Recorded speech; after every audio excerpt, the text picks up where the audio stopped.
আজ রোনালদিনহোর জন্মদিন। মেসিও যার কাছ থেকে বিপদের সাহায্য নিয়েছিলেন, সেই জাদুকরের জন্মদিন আজ।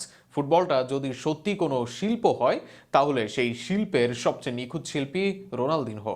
দু পায়ের সাথে বলের যে সক্ষতা করেছেন এই জাদুকর, ফুটবল ভক্তদের চোখে লেগে থাকবে আজন্ম। দু পায়ের সাথে হাঁটু কিংবা মাথার কম্বিনেশনে শূন্যে ড্রিবলিং করা সেই রোনালদিনহো একজনই। হ্যালান্ড এমবাপেদের গোল বন্যার যুগে ফেলে আসা রোনালদিনহো ম্যাজিকের সময় নিয়ে আরও থাকছে প্রতিবেদনে। দু পায়ের সাথে বলের সক্ষতা, কখনো বল শূন্যে তুলে হাঁটু, মাথা কিংবা পিঠের ব্যবহার যখন করতেন, তখন মনোমুগ্ধ হয়ে তাকিয়ে থাকতো ভক্তরা। যেন গোল নয়, রোনালদিনহো পায়ের সাথে ফুটবলের নিখুঁত প্রেমটাকেই উপভোগ করতে এসেছেন তারা। ফুটবল বিশ্বের অন্যতম জনপ্রিয় দ্বৈরথ বার্সেলোনা, রিয়াল মাদ্রিদ। সেখানেই রিয়াল মাদ্রিদকে তাদের মাটি থেকে সমর্থকদের সম্মাননা আনতে পেরেছেন মাত্র 3 জন বার্সেলোনার ফুটবলার। ডিয়েগো ম্যারাডোনার পর এই কীর্তি করেন একজন, তিনি ব্রাজিলের রোনালদিনহো। রিয়ালের মাঠে গ্যালাকটিকো টিমকে একাই উড়িয়ে দেন তিনি। এরপর মাঠ ছাড়ার সময় রোনালদিনহোকে দাঁড়িয়ে সম্মান প্রদর্শন করেন দর্শকরা। রোনালদিনহোর মাহাত্ম্য ভেসে ওঠে এখানেই। জন্ম 21 মার্চ 1980 ব্রাজিলের রাজধানী রিও ডি জেনেরিওর ছোট্ট শহরে। পরিবারের সবচেয়ে ছোট হওয়ায় জুড়ে দেওয়া হয় দিনহো বা স্মলেস্ট নাম। হয়তো কে জানতো সেই ক্ষুদ্র হবেন ফুটবলের সবচেয়ে বড় ভাই ফুটবলার ছিলেন, সেই থেকে আসা ফুটবলে বেড়ে ওঠা ম্যারাডোনা, রিভালদো, রোমারিওদের দেখে মাত্র 8 বছর বয়সে ফুটবলের দক্ষতা দেখিয়ে সবাইকে মুগ্ধ করেন। এলাকায় ফুটসল খেলে নিজের দক্ষতাকে আরো পরিশালিত করেন রোনালদিনহো। তবে সবার নজরে আসেন 23 বছর বয়সে। এক ম্যাচে তার দল 23-0 গোলে হারায় প্রতিপক্ষকে। সেই 23 গোলের সবগুলোই করেন রোনালদিনহো।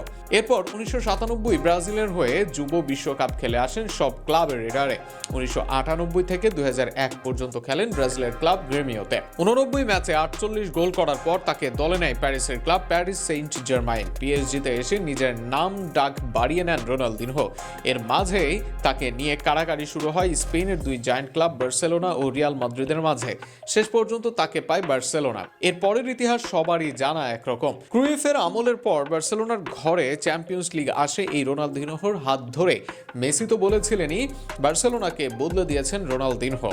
কাতালান ক্লাবটির হয়ে 207 ম্যাচ খেলেন রোনালদিনহো, করেন 94 গোল ও 70 অ্যাসিস্ট। নিজের ক্যারিয়ারের সবচেয়ে সেরা সময় কাটান 2005-06 সালে। সেবার বার্সাকে জেতান চ্যাম্পিয়ন্স লিগ, এছাড়া লিগ শিরোপা জিতে ডাবল পূরণ করেন। ক্যারিয়ারের একমাত্র ব্যালন ডিওরও আসে সেই বছরই। নিজের 6 বছর সফল ক্যারিয়ার শেষে যোগ দেন এসি মিলানে। সেখানে এসেও রাখেন আধিপত্য। 95 ম্যাচে করেন 26 গোল ও 29 অ্যাসিস্ট।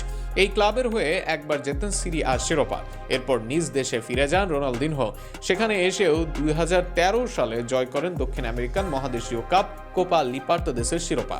শেষ পর্যন্ত 2015 সালে ফ্লেমেঙ্গোয় করেন নিজের ক্যারিয়ারের সমাপ্তি। ক্লাবের মতো জাতীয় দলে পূর্ণ ছিলেন রোনালদিনহো। জাতীয় দলের হয়ে 97 ম্যাচে করেন 33 গোল। ব্রাজিলের হয়ে 2002 সালে জেতেন বিশ্বকাপ। 2 বার কনফেডারেশন কাপ জেতেন, একবার কোপা আমেরিকা ও অনূর্ধ্ব 17 দলের হয়ে জেতেন ফিফা বিশ্বকাপ। অর্জনে যেন পরিপূর্ণ রোনালদিনহোর ক্যারিয়ার। তবে রোনালদিনহোকে নিয়ে আক্ষেপই সবার মাঝে। নিজের খামখেয়ালির জন্য ক্যারিয়ারে চাইলেও অনেক কিছুই দিতে পারেননি। হয়তো পেলে, ম্যারাডোনা, মেসিদের পাশে নিজেকে নিয়ে যেতে পারতেন। কেন সেটা পারেননি সেই আফসোস সবার। তবে আফসোস হলেও সবার ভালোবাসা থেকে বঞ্চিত হননি রোনালদিনহো, হয়তো হবেনও না কোনোদিন। শুভ জন্মদিন ফুটবলের নিখুঁত সৌন্দর্যে কোটি ভক্তকে মাতানো ম্যাজিশিয়ান রোনালদিনহো গাউচো ওরফে রোনালদিনহো ডি অ্যাসেস মোরেরা।